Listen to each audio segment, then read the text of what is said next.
Hello and welcome to this presentation on immigration. My name is Chad Graham. I'm with the law firm of Graham Adair. Today we're going to be talking about options for professionals, entrepreneurs, and investors. We're going to be covering a lot of ground today. We're not obviously going to be talking about everything, all of the immigration options that are available, but these are sort of the main ones we see for people in these sorts of professions. And so hopefully this is something that will be helpful. We're going to cover everything at sort of a high level. And so I understand there will be questions, and I would encourage you, when you have questions, to put those in the chat. This presentation will go for an hour, and then I will spend a half hour answering questions that I find in the chat after that. So thanks everybody for being here. Let's go ahead and jump in.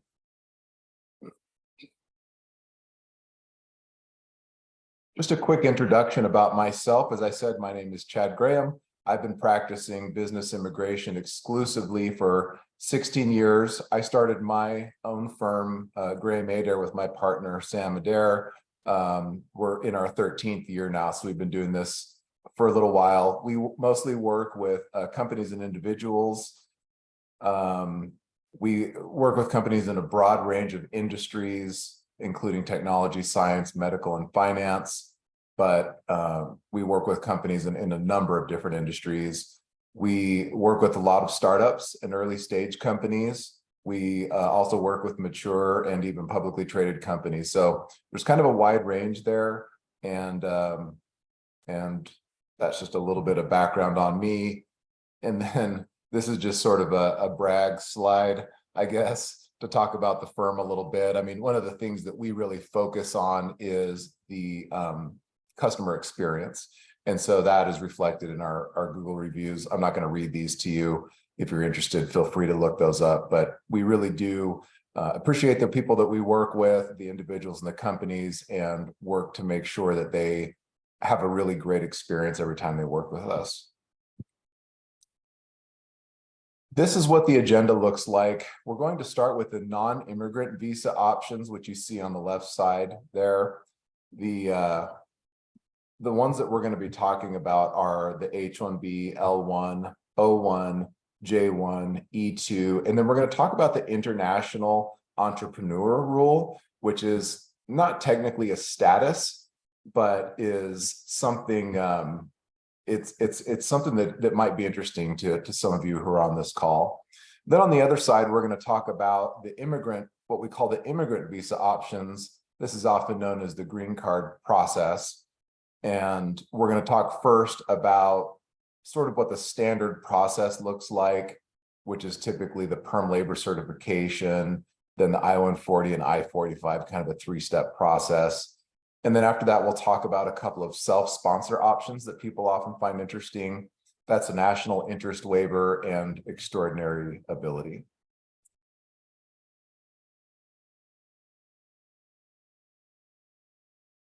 Okay, so when we talk about non-immigrant visa options, we often call these work visas. The typical road that people take to the United States through the employment-based process is they find an employer based in the United States who wants to sponsor them for a work visa. They come here, and usually these work visas are considered temporary. And so then if that individual wants to stay in the United States on a longer term basis or potentially indefinitely, they can go through the green card process. So we're starting off here with work visas. And the primary work visa that you'll probably hear about in the news and as you talk about the employment-based immigration process is the H-1B. The H-1B is designed for professionals, people who have at least a bachelor's degree or higher. And the question often comes up, what if I have a bachelor's degree from a different country? That's great. That works fine. We would just need to be able to do an equivalency and show that the degree in your home country that you earned in your home country, or it doesn't have to be your home country, any other country, is equivalent to a bachelor's degree in the United States. So that's kind of the main threshold. They call it a specialty occupation visa. Now, the interesting thing about H-1B is, even though it is sort of the main focus for the employment-based immigration process, what we've seen is that there is a really high demand for H-1Bs right now. So every year there's 85,000 new H-1Bs available. There are 65,000 in what they call the regular cap, and then there are an additional 20,000 for those in what they call the advanced degree cap. So regular cap versus advanced degree. What that means is if you have a bachelor's degree, whether it's a foreign degree or a US degree, you go under the regular cap. If you have an advanced US degree where you earned a master's degree or higher from a US institution, then you can go in that 20,000 set aside for those with advanced degrees. And the way they do it is when there's more than 85,000 applications that come in, they run a lottery. The idea is to make it fair for everybody. So it's a randomized lottery. And if you are in the advanced degree cap, they run that lottery first. And if you're unsuccessful in that one, then they run the regular lottery next. And you get put into that regular lottery, and it really increases the chances of being selected. But if you look at the number of registrations that were this year, almost 781,000, and they actually selected 111,000, about 111,000. The reason they did that, obviously that's more than 85,000, but based on past experience, they're anticipating that there will be a number of cases withdrawn, there will be duplicate applications, there will be cases denied. So they figure by accepting more, that 111,000, they'll end up at the 85,000 cap. So even then, though, if you do the math, and you're probably faster at this than I am, the chances of selection this year were pretty low. For those who were successful in the lottery, their H-1B will start on October 1st, 2023. Whether that is an automatic change from one status to another, like if they were here as a student in F1 status, it might change automatically on October 1st. If the person is outside of the United States, then as of October 1st, they're eligible to apply for an entry visa, an H-1B entry visa, to enter the United States and begin working. H-1Bs are valid for an initial period of 3 years, and then another 3-year extension. So 6 years initially. That six years can actually be extended. So you have a lot of people who are in H-1B status, potentially up to 12, 15 years while they're going through the green card process. Because if certain steps are taken toward the green card process while they're in H-1B, then that 6-year limit goes away. They can continue to extend. That's one of the really nice benefits of the H-1B, is the ability to extend beyond that 6-year limit.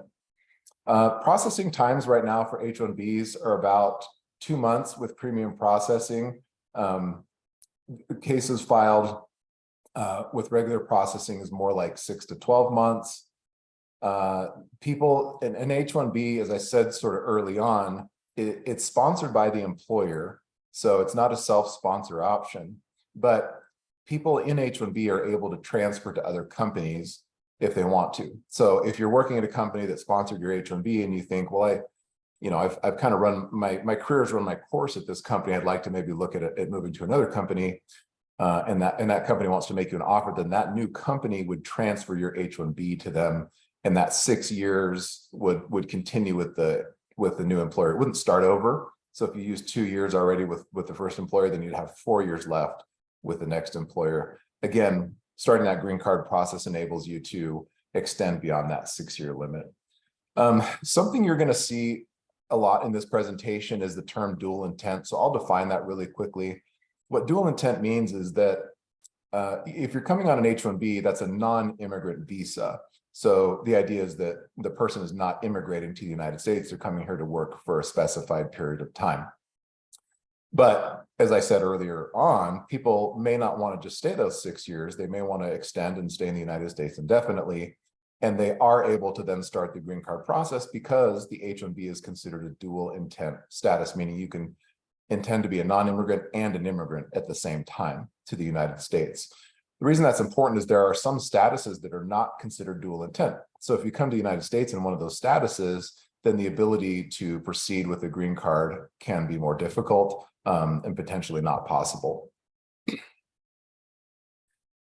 So for the next primary work visa I want to talk about here is the L1 for intercompany transferees.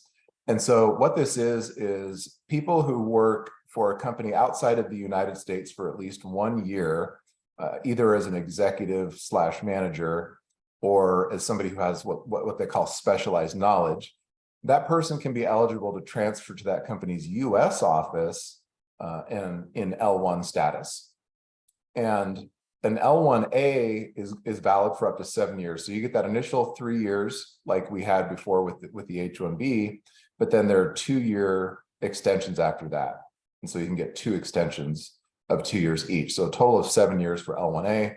For L1B, it's 5 years. So it's an initial 3 years plus 1 2-year extension. L1 to qualify for L1A, we need to demonstrate that the person is either a personnel manager, meaning that they manage other professionals, other people, or that they are a functional manager. So somebody who's a functional manager is somebody who doesn't necessarily manage people directly, but they manage an essential function of the company. They have a budget. They have a lot of leeway in the things that they're able to do within their department. Functional manager is held to a little bit higher level of scrutiny. So functional manager cases are a little bit tougher. It's easier if you manage personnel, but that's another way to get an L1A. Now, L1B is for people who are not managers who have a specialized knowledge that typically comes by virtue of having worked with the company for at least 1 year. Maybe they've learned tools or processes or skills that are critical to the company that they then want to transfer that knowledge with the employee to the United States. So they say, okay, we have this person who has this specialized knowledge, and then they send them to the United States on an L1. Now, and I don't know how to get this little green line to go away. If somebody drew that on here, maybe you can figure out how to get that to go away. So the next option here is for a new office L. So this is similar to an L1, but maybe of interest to more people on the phone here, because what we're talking about is somebody who has a business outside of the United States and then wants to move that business into the United States. So it's not here yet. It's not in the United States yet, but the idea is that they want it to be here. And so they apply to the government and say, I have this operation in my home country. I've been doing it for 5 years or whatever the time is. I want to come into the United States. I want to set up a new entity. I want to get a lease. I want to talk with potential customers. I want to get this business up and operational. Well, the government, if you have a successful application, will give you 1 year. So it's not that big of a time frame to come in and do it and get everything set up. And then at the end of that 1 year, you'll have to file an extension and say, okay, here are the things that I said I was going to do. This is why we recommend a business plan, because showing the things that you intend to do, and then at the end of that 1 year that you actually did, is going to be key to being able to get that extension beyond that initial 1 year. But again, this is an option that's really interesting for people who already have a business or operations outside of the United States and then want to transfer and come into the United States. The next option for non-immigrant work visa is O1. This is, there's a similar, I mentioned this at the beginning when we were talking about the agenda, there's a similar visa benefit on the green card process called extraordinary ability. So don't get that confused with this, although it is almost exactly the same requirements. But an O1 is a work visa, it's a temporary status. So an O1 is for individuals who have risen to the very top of their field and they're able to demonstrate that they are. So we have this little logo, best of the best. Of course, you guys are all the best. But, in terms of the applications that we file, these are the ones that are held to, I would say, the highest level of scrutiny, where they're looking to see really, is your work known within your industry? And I'm going to show you on the next page how we demonstrate that. But showing that you're nationally or internationally recognized for the work that you do, then you can apply for an O1. If you can demonstrate that, you can apply for an O1 and come into the United States to continue your work. I say here at the bottom that we typically see people with a PhD or a doctorate degree applying for this. That's not to say that if you don't have a doctorate degree, you can't. It's not a requirement, but as I'm going to show you on this next page here, you need to demonstrate at least 3 of these 8 categories here. And so if you look at the second one, there are publications and citations. A lot of times people who've done doctorate work, they're more likely to have these types of publications. So that's why we put that in there. But again, it's not required. So of these 8 areas, as I said, you need to prove at least 3. Of course, if you can prove more, that's great. Our recommendation is, if you can demonstrate that you have 5 or 6, let's do it. It makes the case stronger. The first one, original contribution. So what we're showing here is that within your field, you have done things that have not been done before. So you're not just repeating things that other people have done. You're actually doing something that is novel. And so a patent is a great example of that. White papers can be another way to show that. And then the other thing that we do is we have you get letters from people who have either worked with you or know you by reputation to say that you have made original contributions to your field. The next one, publications and citations, is sort of self-evident. I do want to point out, though, that the third one, articles written about your work by others, a lot of times people take citations to mean that others have written about them, but the government doesn't see it that way. They see citations as part of the publication's overall scholarly record. So to meet that third criterion, showing citations is not enough. It needs to be an article that was written specifically about the work that you did, rather than merely citing the work. The fourth one, major awards. The fifth one, restricted memberships. The reason we say restricted memberships is because a lot of times people are able to join organizations simply by applying. There's not really a lot of criteria there, restriction in getting in, that the group is not restricted. What they're really looking for here is membership in organizations where it's either by invitation only, meaning you have to be invited to be a part of the group, or where not everybody can qualify. You have to show that you've met certain metrics, certain accomplishments in order to become a member. So it's kind of a narrower scope than just being a member of like IEEE, for example. Previously employed by organizations with strong reputations. So if you've worked for companies that are well known, that could be really strong evidence, especially if you've been promoted within that company and shown that you did some great work for the company. That's strong evidence. The high salary category, basically what we're doing here is the government has job categories divided by the type of work that is being done and the geography where the job is located.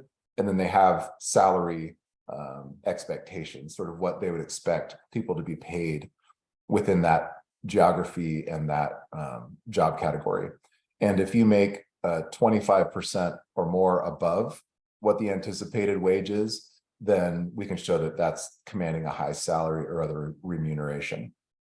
And then finally, the judge or the reviewer of the work of others.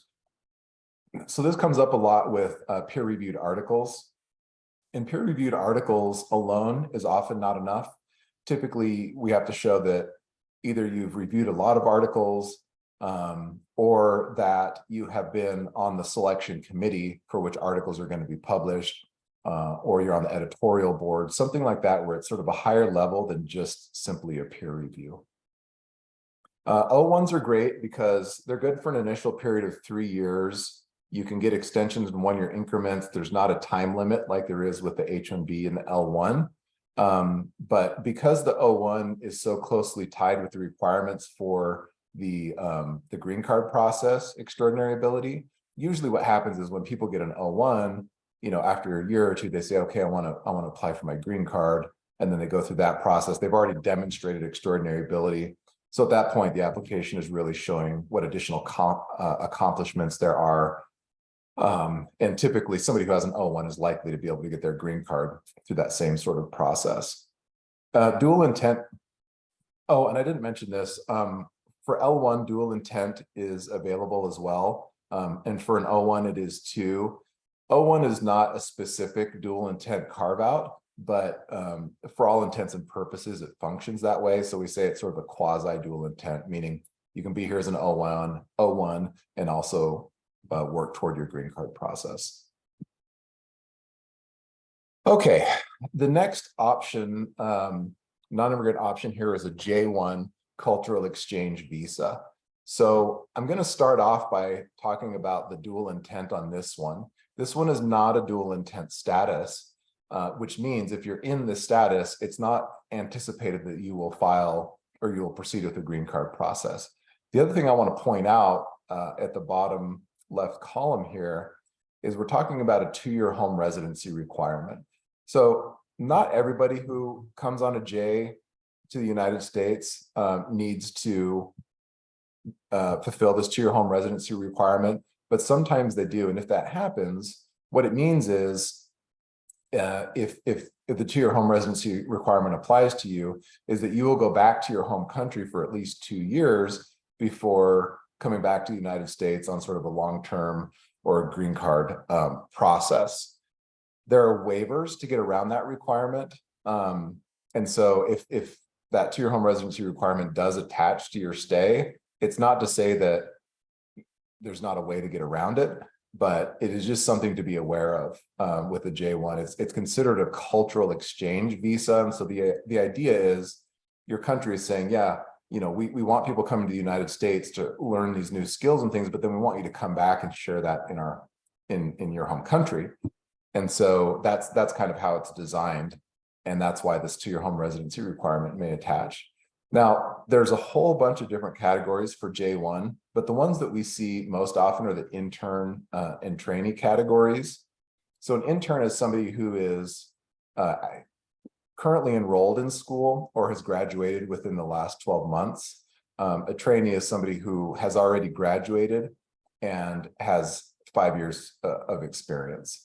So, so those are the main two we see, but there's all sorts of categories. There's like a nanny and au pair category. There's camp counselor category. There's, sometimes they call this the Disney visa because Disney in the past has used this a lot to have people come in sort of on a short-term basis, you know, as part of this cultural exchange program. So this is something to keep in mind. The other thing that I will mention about this is it's typically not as long of a duration as other non-immigrant statuses. So typically we're talking 12 to 18 months, and extensions are possible, but they're very limited. So this is, for somebody who wants to come to the United States on a long-term basis, this is often not the best option. Okay, so this one, I would say on the non-immigrant side, gets about as close as you can get to what we would call self-sponsorship, where you're taking steps yourself toward applying for immigration benefits rather than having your employer hire you and then apply for those immigration benefits for you. So what this is it's a visa for investors. It is a work visa, and the first thing to look at is whether your home country qualifies. So there are certain countries that are involved in this treaty that we have here in the United States, and it's E1 and E2. The reason I'm not talking about E1 is designed more for people who are doing trade with the United States already, and then they want to come to the United States in an E1 status. E2 is a lot more common for people who are, you know, professionals who are in the startup, early stage company arena, because, you know, they want to invest in an operation in the United States and come here. So these definitions here, I'm gonna describe what they mean on the next slide. But basically, you're making an investment, and it can be your own startup or it can be an existing business. It can be either one. The investment, it must be a substantial investment. This is one of the questions we always get is, how much do I need to invest? And unfortunately, like many areas within US immigration law, there's not a bright line rule. It's up to us to make the legal argument that the amount of investment is substantial. And basically what we're showing is that it's enough money to be able to get this type of business operational. So often we see, I would say if you're looking at about 40,000 US dollars, you're in pretty good standing, I would say, in most situations. Below that doesn't mean that it wouldn't work. It just, you know, it would be a little bit more difficult to make the legal argument that it is substantial. It cannot be marginal. I'll explain what that means in a minute. Real and operational. The other important thing here is that you need to be the controlling interest of the company, meaning that you'll own at least 50% of the company. And then like a J1, there is non-immigrant intent for E2, which means if you come on an E2, it is not intended for you to go through the green card process. That's not to say that it's not possible, but it's something that is, again, it's not designed as a nice sort of seamless transition from a work visa to a green card process. Okay, so let's get into some of the definitions here for E2. So by investment, what they mean is that the money has to be at risk. So that means that the money has either been spent or it's otherwise committed. And the best way to show this is if the company fails, does the investor lose their money? That's kind of what they want to see to show that it's an investment and it's at risk. It's not just sitting in a bank account where if the company fails, the investor doesn't lose anything. They can just sort of pull their money out of the bank account. So for substantial, and I mentioned this a little bit on the last slide, but these are some of the types of expenditures they want to see. They want to see equipment, inventory, website, office supplies, lease, entity formation, marketing.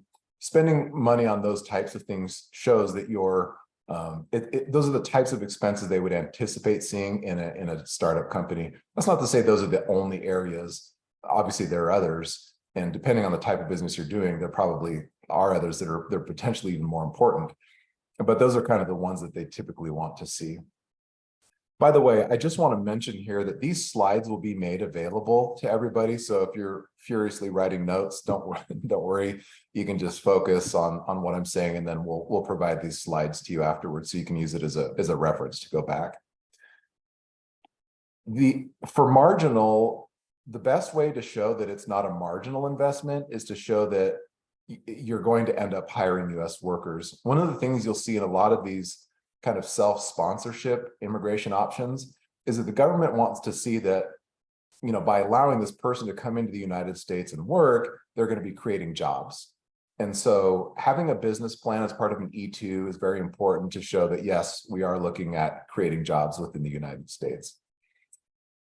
Real and operational, if it's a new company, there's probably not going to be a lot of operations. So if it's not already earning revenue, there are other things that we need to show, like, and I said this before, like there's a lease in place for a space, there are employees hired, there are contracts with potential customers. There are things that make it look like this operation is likely to succeed. And so it's considered real and operational. I already talked about non-immigrant intent. And then, if you are going to buy an existing business, so if you buy the existing business, that counts as the investment. So that part of it's great. But what you want to be careful of is some investors have a strategy of buying troubled companies, turning them around.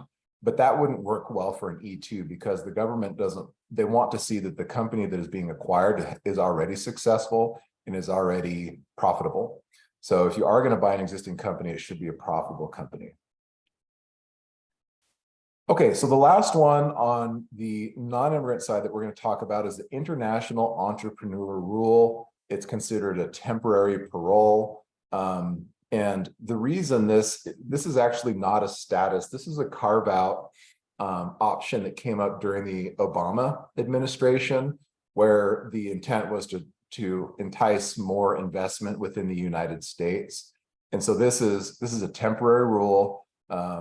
It's not a dual intent status. So this isn't a great one necessarily for somebody who wants to come to the United States on a long-term basis.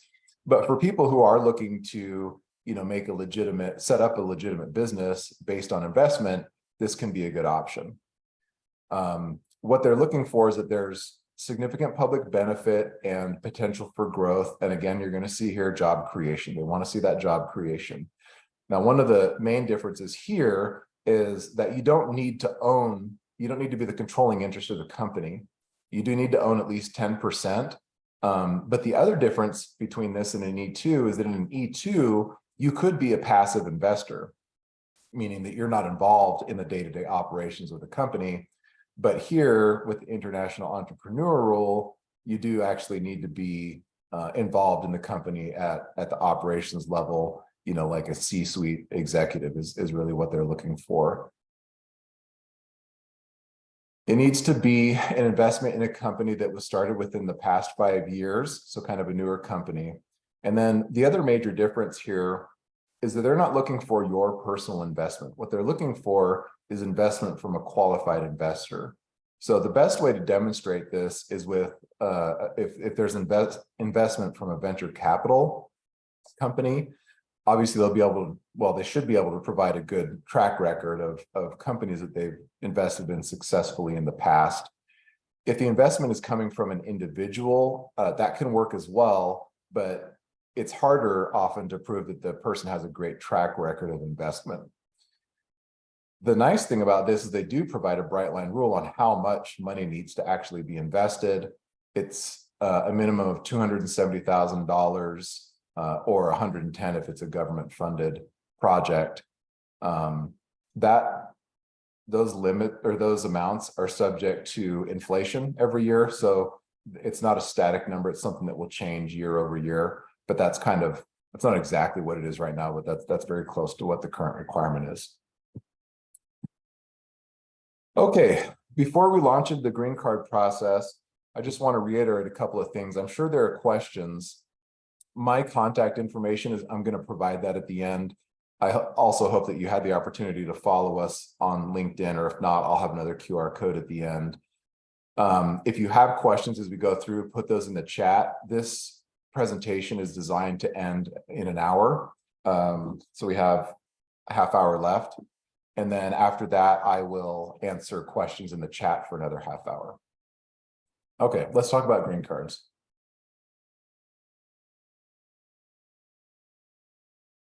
So the standard green card process goes through what is called the perm labor certification.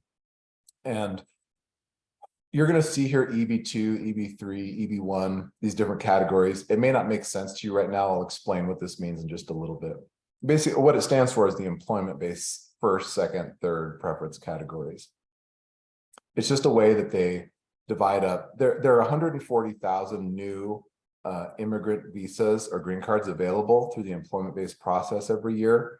And so it's the way they kind of divide it up and prioritize, people in different categories and from different countries. So the first step is often perm labor certification. And what this is it's somebody who works for a company, and the company says, okay, this is somebody that we want to keep on a long-term basis. We're going to sponsor their green card process. And so the US government says, okay, but we want to be sure that you're not displacing US workers by bringing people in from other countries. So then what the company has to do is prove to the US government by placing ads for jobs, job postings and things like that, and show that we received all these resumes from people who applied for this job. None of these people were qualified for this position. Therefore, we're going to sponsor this person from another country for this position. And only if they are able to do that successfully can that perm be approved, and then the person proceed toward the green card process. I will tell you that, I've been doing this for 16 years, and it's very rare that we come up to a situation where we can't proceed because we found somebody who's qualified for the position. So it sounds pretty daunting, but they're, having navigated this process thousands of times, there's a good way to get through that without having to put the case on hold. If for some reason there was a resume that was received from a US worker that was qualified for the position and we couldn't proceed based on that, we would have to put the case on hold for 6 months at least, and then we could start the process again after that. So once the perm labor certification is approved, the next step is I-140, and that's considered an immigrant petition. So this is where if you have somebody in a status like E2 and they want to get their green card process, that immigrant petition, which in this case would be the I-140, that would be the first one, that would create the conflict. Whereas somebody in an H-1B status that files an I-140, which is an immigrant petition, there would be no conflict and they would be able to proceed without running into problems. Then the final stage is the I-485, the adjustment of status. That's the actual green card application. A lot of people wonder when they can include their family members, and that's when you can do it, is at that I-485 stage. Now, by family, we're talking about spouse and children. There are other family categories that are broader than that, but for purposes of the employment-based immigration process, they're talking about the spouse and children, whether they're natural children or adopted children. Okay, now I'm going to explain to you on this slide a little bit here what I meant by the preference categories EB1, EB2, EB3. So if you look at the far left column here where it says employment-based, and then it's first, second, third. So those are the EB1, EB2, EB3. And then what you want to look for across the top is the country that you're from. So if you see your country listed, then that's your category that you're going for. If your country is not listed, then you fall into this the second column that says all chargeability areas except those listed.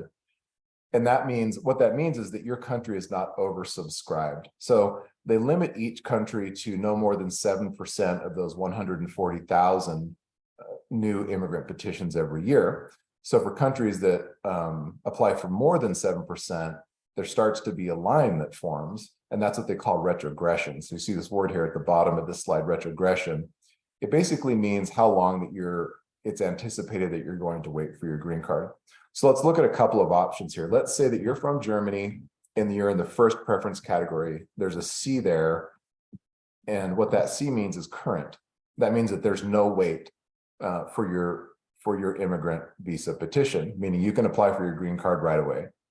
Now, on the other hand, let's look at the third preference category under India, where the date is the 1st of January of 2009.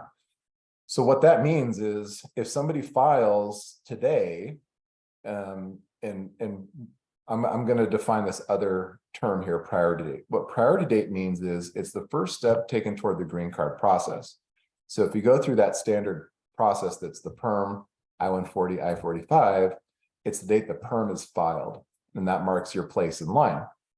So, and if you don't go through the PERM process, then the date the I-140 is filed is the priority date. So what you would do is you would look at that date. So let's say somebody today files a PERM labor certification. And so, if we're looking at January 1st, 2009, the idea is that, we're talking roughly 14 years before that person's priority date is going to become current. Now, I don't want anybody despairing too much. This visa bulletin comes out every month. And so this is the current one. This is actually the one for July. It comes out a little bit ahead of the month.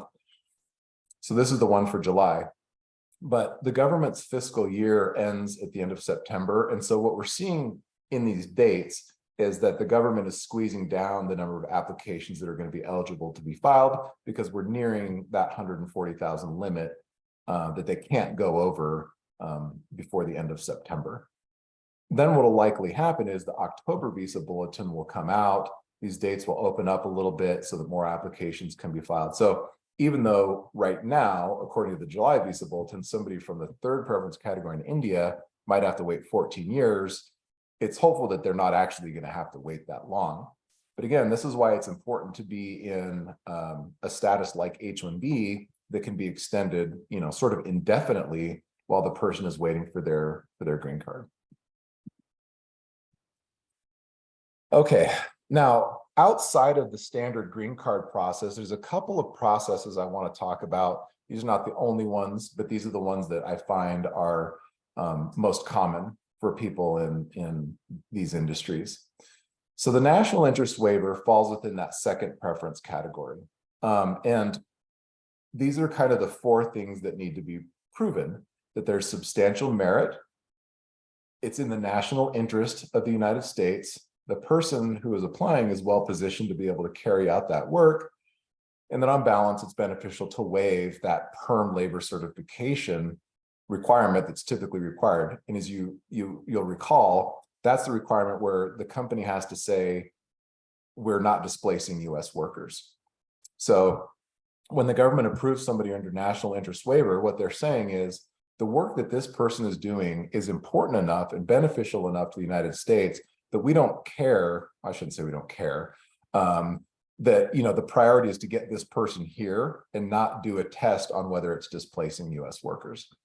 So substantial merit, is the work going to create jobs? Again, you're going to see that create jobs. And typically we see these types of applications filed within the fields of medical research, things that involve homeland security, renewable energy, education, and now financial and banking systems are becoming even more important than they were before. So those are the areas we typically see. That's not an exhaustive list. So if you're not in one of those areas and you're thinking you want to apply, don't be discouraged. These are just the ones that we tend to commonly see. National interest. So if you're working on the work you're doing is helping to cure cancer, that's something that is obviously in the national interest of the United States. Things that benefit the financial system. What they're trying to see here is sort of a broad spectrum of work that is not just going to benefit, say, like one company or a set group of individuals, but it's going to benefit a lot of people within the United States. Now, being well positioned to do that, being in the United States already helps, although that's not required. Having investors backing up the work that you're doing is great.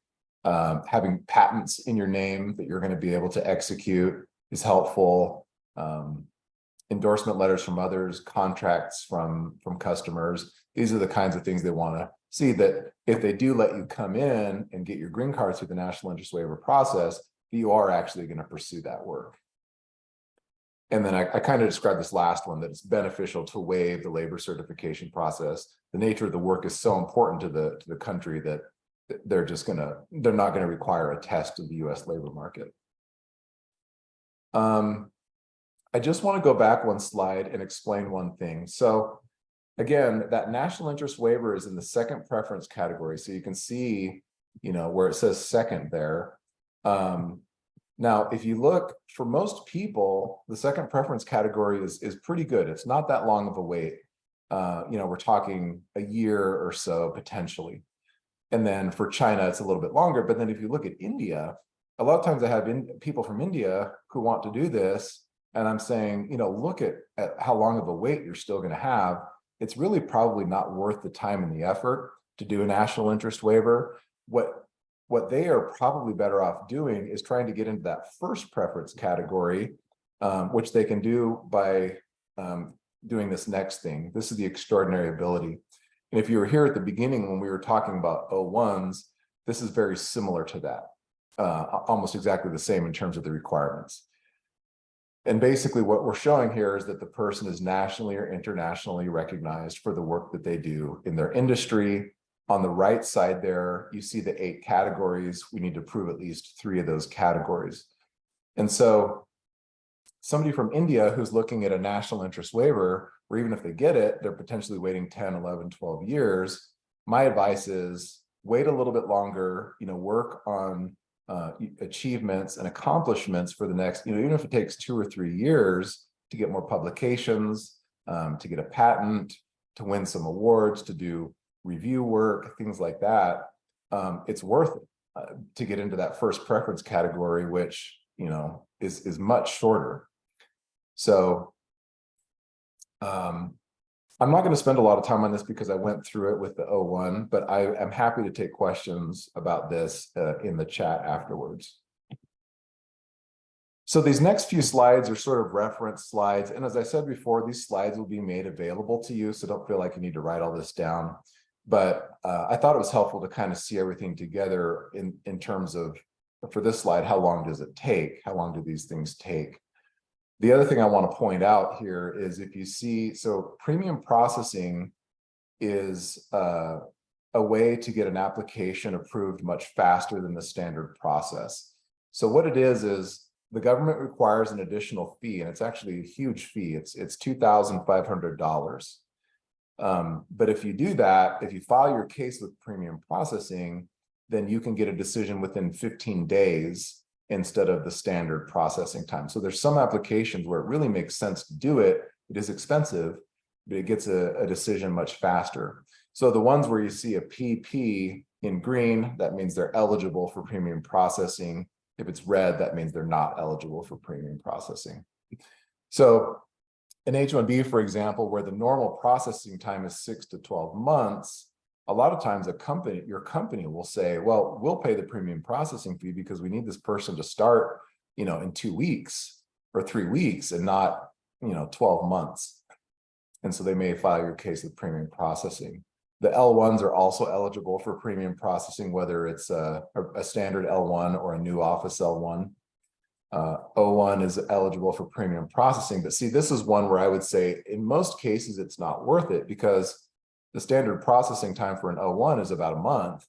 And so if you file with premium processing, you might save a couple of weeks, but is it worth the $2,500? In my opinion, in many cases it's not. J1 is not eligible for premium processing. E2 is. International entrepreneur rule, it's not a standard filing. There is no premium processing available on that. Now, as you get into the green card process, the perm labor certification is not eligible for premium processing, but the I-140 is. And a lot of times where that makes sense is if you look at the bottom two things here. So this is that national interest waiver we just talked about, and also the extraordinary ability. Those processing times, almost like 1.5 to 2 years, if you file with regular processing, those are ones where I would say definitely probably worth the spend, the $2,500 to get a decision within, a few weeks rather than 1.5 to 2 years. Okay, so this next slide here, we're talking about cost. I wanted to give you a sense for what each of these things cost.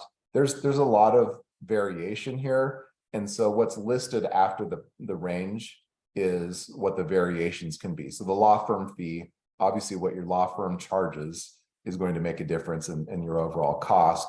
Then whether premium processing is available, and if you elect to do that, that obviously raises the cost as well.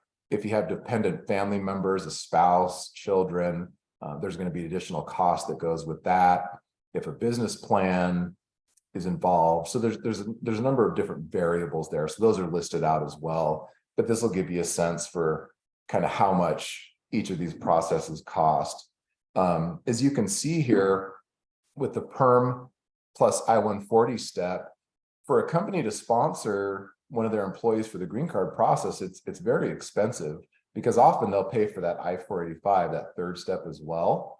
And so, you're talking anywhere from, it's usually about $10,000 to like $15,000. So that's a big investment for a company to do. And often companies will require that you work for them for at least 6 months, maybe 12 months before they'll actually invest and start the green card process for you. So a lot of people come to us because their company doesn't want to start the green card process right away, but they want to get going on it. And they say, well, I want to get a national interest waiver case going because I don't want to wait for my company, to decide to sponsor me. So, sometimes they'll say, I just want to go ahead and pay myself to do a national interest waiver and to get the green card through that route. The other thing is if you go through your company in the perm process, that really ties your green card process to that company because it's sponsored by the company. Whereas if you do a self-sponsor option, you're not tied to any particular employer.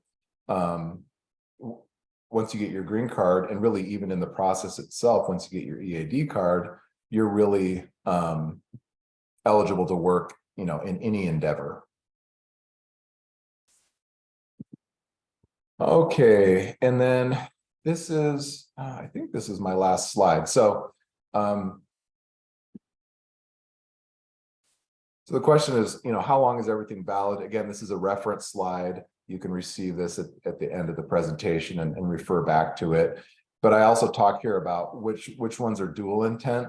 As you'll remember, that means that you can be on a work visa, but also intend to apply for your green card, and how long you can stay in each of these statuses.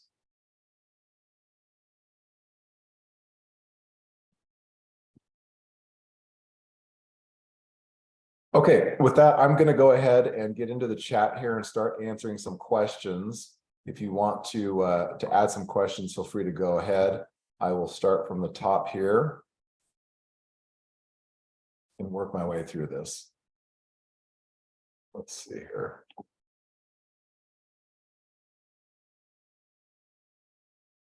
Somebody's getting spammed. I swear it wasn't me. I don't think it was me.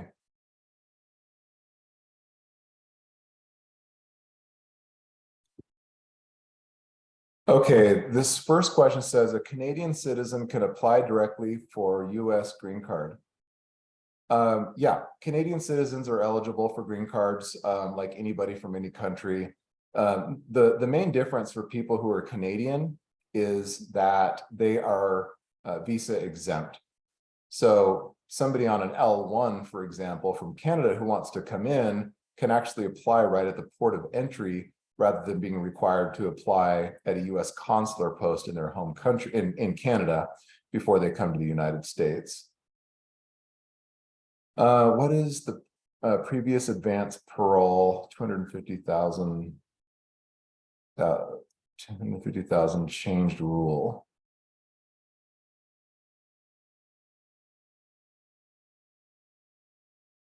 I'm not quite sure. Trying to think of what that question means. What is the previous advance parole? 250,000 change rule. I don't understand that question. So if you can expound on that a little bit when I get down to the bottom, I can answer that question if I understand it. Yeah, sorry, I'm not sure what's going on with Eventbrite. I'm not the one that sends that out through Eventbrite, so apologies if you guys are getting spammed. I don't know how that happened. We've done this before and hadn't had issues, so I'm not sure what happened there. Let's see. The next question says, does the pattern need to be registered in the States? I'm sorry, I don't know what that means. The fees is per person, right? So that slide at the end that I showed is a range. The low end of the range would be somebody who's an individual. If they're applying for family members, then it would be more toward the high end of the range. Typically, it's not the same fee for family members. So if you're doing, let's say, an H-1B, for example, and let's say the legal fee is $1,500, and then you have a spouse and children that you want to bring with you as well, they would come over on an H4, and there would be additional fees there, but it would probably be more like $500 to add them. I'm just throwing numbers out. It depends on the firm you work with, but that's, so it's typically not per person. It's kind of like, the individual, the employee is more, and then family members are not as much to be included. The next question says, universities and nonprofits are exempt from the H-1B cap as employers. Could you please speak about that? What is the timeline processing time for academic H-1B? Is there premium processing? Is this H-1B transferable to a for-profit employer? For someone who works for a Canadian branch of a US company, is there an option to apply for a green card right away? Okay, so I'll answer these questions kind of in order. That's correct. There are some organizations that are exempt from the H-1B cap. So at the very beginning, we talked about that 85,000 limit of new H-1Bs. There are some organizations like universities and also nonprofit research organizations that are cap exempt, meaning there's no limit on those H-1Bs. So they can be applied for at any time during the year. You don't need to apply during the normal like April filing window. You can apply at any time. They are eligible for premium processing, and they are transferable to other nonprofit research organizations or universities. They are not transferable to for-profit organizations. So if you are working for a nonprofit where you have a cap exempt H-1B and you want to work for a for-profit organization, what you can actually do is you can have a second H-1B. You can have two H-1Bs at the same time. The primary purpose still needs to be the nonprofit organization, but you could do, say, part-time work for a for-profit organization. The issue is, as soon as that nonprofit or the cap exempt H-1B goes away, then you lose the other H-1B eligibility as well. The next question says, for someone who works for a Canadian branch of US companies, is there an option to apply for a green card right away, or does it have to be the L1 first? The way to apply for a green card right away would be a consular processing option. So you can stay in Canada and go through and have a perm labor certification filed for you. You do not need to be physically present in the United States. And then once that's approved, assuming the priority date is current, you may remember that retrogression and certain people have to wait. And for Canada, depending on the category, right now, the third preference category is showing retrogression, but that's not typically the case. I think when the new fiscal year starts on October 1st, we won't see retrogression there in that third preference category. So likely you would be able to then file the next two steps together, the I-140 and the I-485. And once you do that, then you'll receive about 3 to 4 months later an EAD card, which is a work card. So with that, then you could start working. So I would still probably recommend coming on an L1 first, just because it makes it your work eligibility seamless. You wouldn't have a period of time where you would be out of work status in the United States if you're an L1. Whereas if you want to do just the green card process and skip the L1, that initial period where you're waiting for that EAD card, like I said, 3 to 4 months, you would probably have to wait and not be able to work during that time.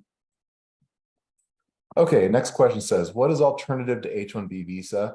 There are a lot there. I'm not going to review all of them. These slides will be made available to you guys. So feel free to go through and look at the ones that make sense. And like I said, my contact information is there. So feel free to reach out to me and ask other questions. Let's see. If a Canadian citizen wants to do investment in the USA, then what type of visa can apply for? That's a kind of a specific question. I would encourage you to reach out. I would probably need to know more about what you're doing. I mean, the initial options that come to mind, depending on the nature of it, are an L1, an E2, or the international entrepreneur rule. Those are kind of the initial ones that come to mind, but there could be others as well. I'm from India. If I start an LLC in the USA, then shall I be eligible for business visa? So a business visa is typically what we talk about coming as a visitor for a short period of time. So this is either ESTA, like a visa waiver for certain countries, or a B1, B2 visa to come into the United States. Based on this fact pattern, not knowing more than this, I would say you would probably be looking at a new office L1 would be your best option, to where you say, I've had this company in India, it's operational, it's doing great. I want to set up a US entity. The government will say, okay, we'll give you 1 year, give us a business plan, tell us what you think you're going to do. And then at the end of that 1 year, you can apply for an extension. And as long as the US operation has sort of gotten off the ground and is moving forward, then likely you can get that extension and stay in L1 status for up to 7 years. Okay, is the main difference between E2 and EB the amount of initial investment? Or is there any other major considerations? So I'm trying to think about what this question is meaning. Difference between E2, because EB is where we were talking about the green card categories, employment-based first, second, and third. But for E2, there's not a specific amount of money that needs to be invested. I gave you sort of a rough amount of about 40,000. Typically, when we see 40,000 invested or more, it's likely to be considered substantial. If it's less than that, that's not to say that it would be unsuccessful for sure, but we would just need to explain and make the strong legal argument that, if it's 25,000, for example, that it's sufficient to get the company off the ground and get it operational. What are the other, what are the options for spouses of nonprofit H-1B? Can they work for any US employer? Right, so spouses of people in H-1B status would be in H-4 status. And if they're in H-4 status, and if there are certain steps taken toward the green card process, then they could be eligible to apply for an EAD card. And the EAD card is not tied to a specific employer. It's just sort of general work authorization within the United States. So that would be what somebody in H-4 status could do. They could apply for that EAD card. Can one join the US military and get fast tracked for permanent residency and US citizenship? That's actually a question I don't know the answer to. We don't have, I'm not aware of a fast track for US military, but we don't work with companies within that field, so I can't answer that definitively. See, my Bachelor of Science degree is 3 years and is in a different field than what I'm currently working on in my profession for more than 3 years now. Would I be eligible for an H-1B work visa? It's hard to say. So where these 3-year, so what the US equivalency institutions want to see is 4 years, like we have in the United States, where you have 4 years to get a bachelor's degree. But in some countries, 3 years is the same amount of credits. And so you can show the classes that were taken and the amount of hours that were spent, within those 3 years. And if it's enough to equate to 4 years, then you can get an equivalency of a US bachelor's degree and be eligible for an H-1B. Thanks for the presentation. Can I open a store business under E2 like Pizza Hut?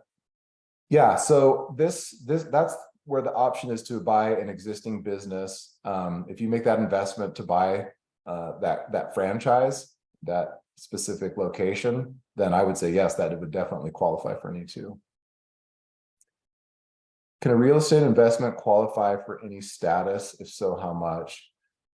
So where you see the real estate investing is within the EB5 category. And I didn't talk about that here because there's typically not that many people that want to do it. It's what they call the millionaire green card. It requires an investment of typically about $1 million in some sort of a project that is going to create US jobs. And often those are within real estate development. So I would say if you're looking for an investment in real estate, EB5 might be something you want to look at. But again, it's a much bigger investment than if you're looking at E2 or the international entrepreneur rule. Is it possible after getting L1, then shall I apply for a green card? Yes. So L1 is considered a dual intent status, which means you can be here on the L1 and also go through the green card process. There's no conflict of intent. So I would say, yeah, absolutely. Under E2, how long does it take to get a green card? So E2 is not a dual intent status. So it's not intended that somebody in an E2 status is going to apply for the green card. That's not to say that it's not possible. But somebody in an E2, once they file an immigrant petition, which again is that I-140 or the I-485, then that's going to create a conflict and it's going to overrule that E2. And so the E2 will then no longer be valid, it'll be null and void. And depending on which part of the green card process you're able to get into, you might be able to stay in the United States while the green card is pending. Your E2 would go away.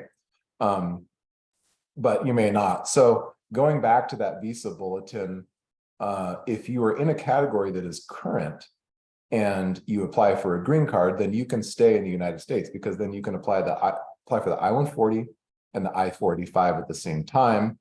While the I-485 is pending, you're eligible to stay in the United States.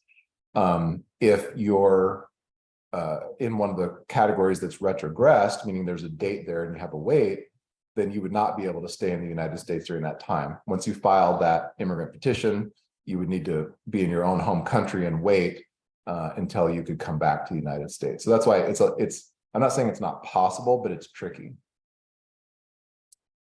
Thank you for the compliments. Can I be on L1 and open a store business? So if you're on an L1, it means that you are tied specifically to your employer. So based on the L1, you would not be able to do work for another endeavor or another company. The only way that you would be able to do that is, once you get your green card, then you're not tied to a specific employer anymore. And then you could work for whoever you want or do whatever you want business-wise. But the L1 itself would not provide work authorization for other opportunities. How will U.S. politics affect these options in the next few years? Oh man, if I knew the answer to that, I would I would be on Capitol Hill. Yeah, it's really interesting to look at the politics of this. I mean, we're in, we're coming up to a new election. I think the chances of having significant changes within immigration before the next president is elected, whether it's Biden gets reelected or a new president comes in, I think we're not likely to see a whole lot happen. Now, one thing that was interesting is Canada just passed a bunch of immigration proposals, and they're really trying to attract investors into Canada. And it's possible that the United States could see that and try to, want to compete a little bit better as well, and maybe make some changes. But again, I think the chances of seeing any significant changes between now and the next election are pretty low. Okay, I mean, getting L1 on store business opportunity.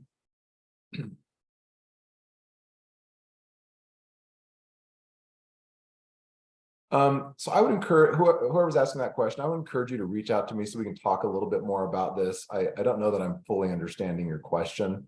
But again, if you're the company that sponsored your L1, you're really tied to them while you're in your L1 status. You can't do other work for other companies. You would need to have some other work status.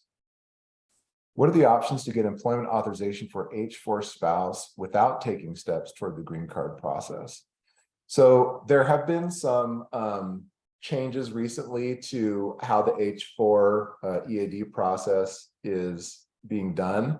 And there may be ways to get work authorization incident to status, meaning that you don't actually have to take that extra step. So I think that's what you're talking about there. Thank you for the compliments. Okay, my husband has a $2 million Euro grant for his startup that is coming to an end soon. Would he be eligible for the international entrepreneur visa? He has his mindset on O1, but seems longer route in terms of evidence. So the international entrepreneur rule, what you need to show is that whoever the investment is coming from, whether it's an entity or an individual, that they have a track record of this type of investment that has been successful. So if your husband has done these types of things and has that track record of this investment, these types of investments, and they've been successful, that could be a good option. Another option could be looking at an E2, but again, the drawback to an E2 is that it's not, if he's wanting to come to the United States long-term, and or maybe all of you come with him and stay here long-term, it doesn't lend itself that great to the green card process, and O1 would be better. But the standards for an L1 are pretty high. So this would be one of those things where I would say, if you want to see how likely it is that he is to be able to get an O1, I would say to reach out to me, let me do a quick assessment and let you know. If it's possible that he could qualify, I would say that would be the best route, because in terms of its flexibility and being able to stay here and work and then also apply for a green card. But if not, then we could look at a backup option like the international entrepreneur rule or an E2. Okay, who is eligible for L1 visa? So the L1 visa is for intra-company transferees. So these are people who work for a company outside of the United States. They work there for at least a year or 12 months, and then they're transferring to the United States. They either come as an executive/manager, or they come as somebody who has what we call specialized knowledge of a certain tools or processes of the company that are not readily available in the United States. It's a European grant. Oh, okay. Okay, so this would potentially fall under a government investment, that lower investment amount, although 2 million euros would certainly be more than either one. So yeah, that could be a possibility. I would say, yeah, international entrepreneurial rule could be something to look at. But again, there's not a lot of flexibility to be here long term. I don't know if that matters. He would be able to be here while the business endeavor is ongoing. But if it's like, well, we kind of want to move our family and live in the United States for a while, then that would not be the best option. Okay, I have a 10-year-old business in Canada, but would like to open a US branch and eventually get a green card. How long will this take? So I would say your best option would probably be to do a new office L1 in the United States, which probably from start to finish would take about 6 months from start to approval. Then you would be able to come to the United States, but if we file with premium processing, then it would be faster. So you could do it faster than that. And then once you're in the United States, you could start the green card process.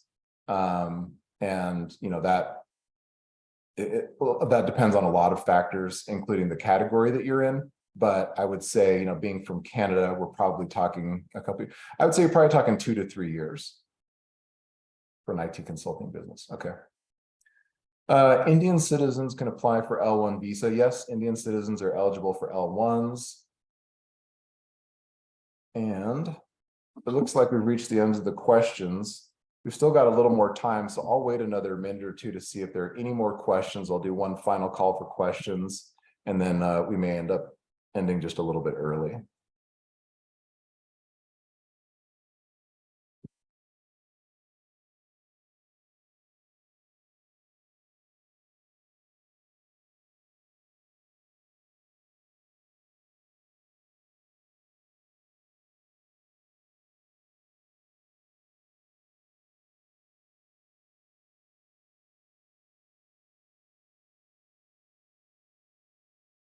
Great. Oh, there's one more. Oh, a couple more questions. Okay, I'll answer these, and then if nothing else comes in, we'll end this. For new office, how many people can I hire? There's not a limit. In fact, if you want to hire more people, that's actually better evidence. That's more that the government wants to see that you're going to be creating jobs. So no, there's no limit to how many people you can hire. And the nice thing is, once you get that new office L1 in place, then if you have employees from your home office that you want to bring to the United States, you've already sort of paved the way, and they can potentially join as L1s as well. The issue is that they have to have worked for your company overseas for at least a year in order to qualify for the L1. So new hire, you wouldn't be able to bring a new hire over on an L1.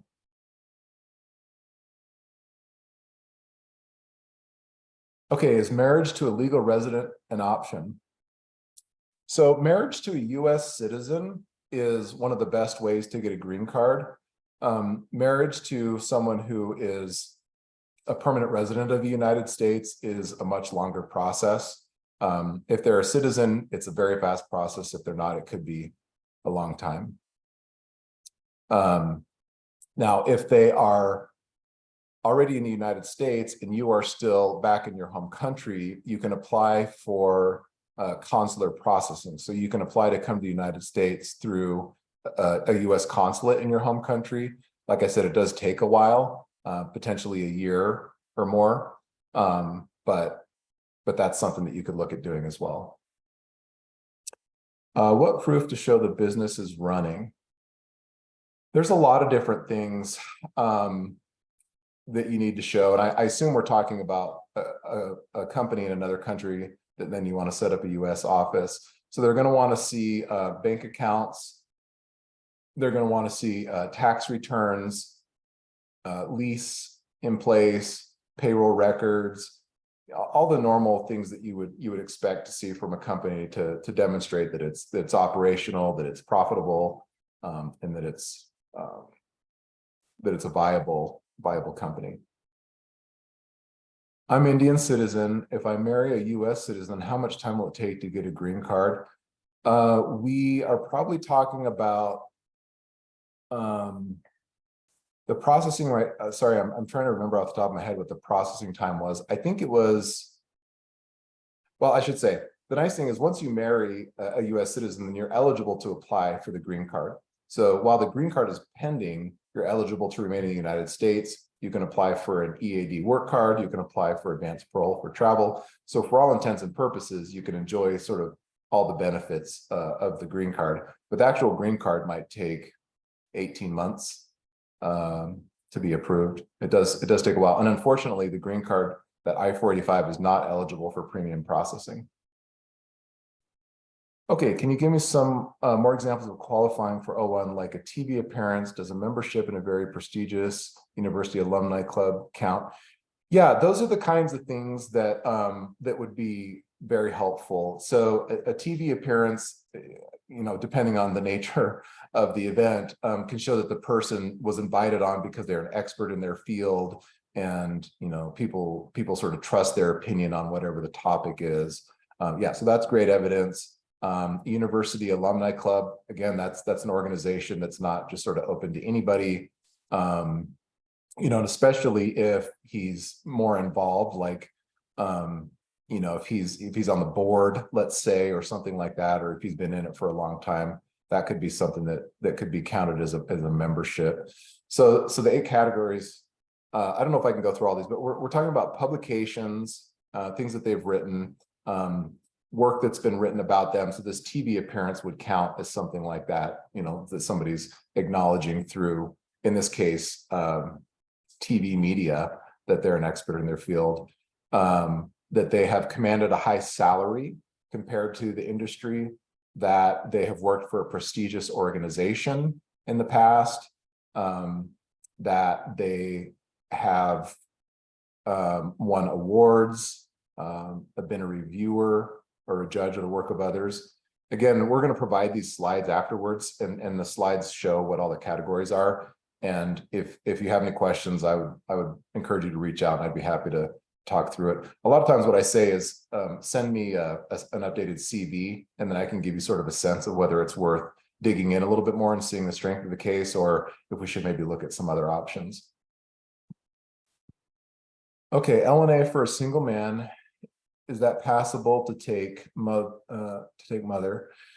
So a mother can't qualify as a beneficiary of an L1, but if you do come here to the United States on an L1, what the mom can do is get a visitor visa and come visit for a period of time. The problem is it won't match the length of time that you're able to be here on an L1. She may only be able to stay for a shorter period of time. The one way to get around that is if you can demonstrate, like if she lives with you and it would be considered a member of the household, especially if there's domestic work that she's doing that's helpful, like with the kids, caregiving, things like that, you may be able to get, it would not be an L visa, it would again be a B visa, but you may be able to get a B visa that matches your length of stay in L1. So it's a little bit hard to do, but I just put that out there as a possibility. Meeting with government officials, gotten invited to international incubators. The best option there would probably be a B1 visitor visa, or if you're from a country that doesn't, where ESTA is available, visa waiver, then you could come under ESTA. But that would probably be the best visa for that scenario. The only drawback to the ESTA and the B1 is it's really just for visits. It's not to come here and do work. So, if you're meeting with people and talking with them and seeing things, or being a tourist, things like that, those are the activities that are eligible under an ESTA or a B visa. Are family preferences still options for getting permanent residency? Absolutely. I didn't cover that in this presentation, but there's a whole world of family or individual based immigration. So yeah, getting permanent residency through family is definitely an option. Okay, I've invested $100,000 in a startup in Saudi Arabia, which has $150,000 pre-seed investment from a Saudi incubator. Which would be the best category for me? I'm currently working as a VP software engineering at a Pakistani technology company.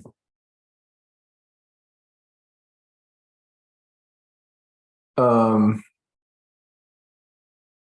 I'm not seeing the connection here to a US entity. So I'm guessing what you're saying is that then this Saudi Arabian company that would want to set up a US entity in the United States. So I would say a new office L1 might be the best way to do that, potentially an E2 as well. Again, I would need to probably talk and get more details on this, but those are the two that come to mind. What are the ramifications of overstaying one's visa? So there's a couple of things to be aware of here. When you come to the United States, before you come, unless you're Canadian, before you come, you need to apply for a visa, which is a travel document. And then once you get here, you'll get what's called an I-94, and that is the document that shows how long you're eligible to remain in the United States. If the visa expires, that travel document, there's no problem with that. If you stay past the I-94 eligibility, that's when you fall out of status, and there can be some trouble. So if you overstay the visa, no issue at all. If you overstay your status, then you could potentially be subject to future bars from the United States. Well, thank you for joining us. I'm going to go ahead and end the presentation here. Thank you all for being here. I appreciate it. Like I said, feel free to reach out to me. I would love to stay connected. Thanks a lot. Bye-bye.